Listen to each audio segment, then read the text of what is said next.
You get on the internet, you start doing what's called research.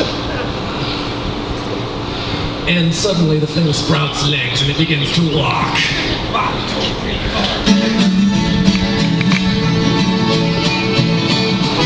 Oh, well, an eye for an eye makes the whole world blind. But Laura Ingraham really doesn't seem to mind, because that's her favorite kind of political discourse.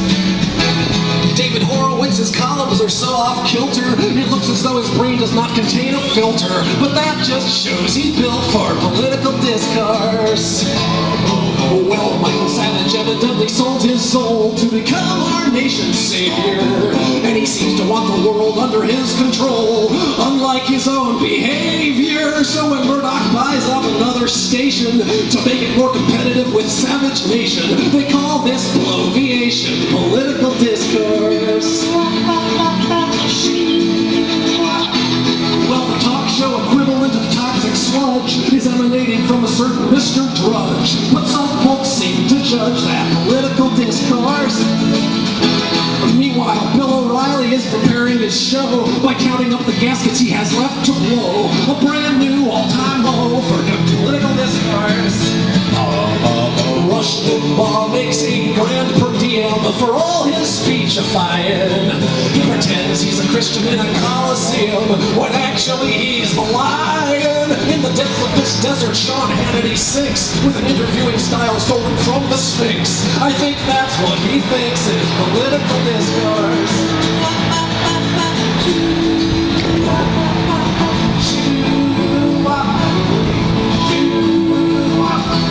Well, an for an makes the whole world blunt. So somehow all these people who have learned to grunt are right out there in front of political discourse. But there's a publishing deal and a national tour for anyone who wants to be the jerk du jour, and that's just the allure of political discourse. If you want half-baked instead of raw, you should read Dinesh D'Souza. He wants to put pop culture under Shia law. Islamopalooza, and Coulter says she's not a homophobe. She gotta pay a visit to her frontal lobe, the worst place on the globe for political discourse.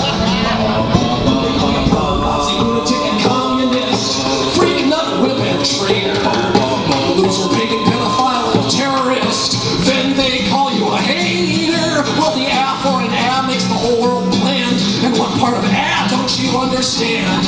That's the leading brand of political discourse. After browsing the comments on political blogs, I feel like relaxing with some rabid dogs who've got more dialogue than political discourse.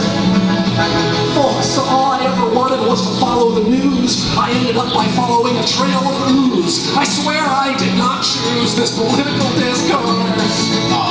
Oh, don't they realize that they keep spouting more and more dark, divisive dribble? Then the country might erupt into a civil war. Then they'd have to be civil. In the land of the blind, there's this one-eyed guy saying, "Lucky for me, no one can see my eyes."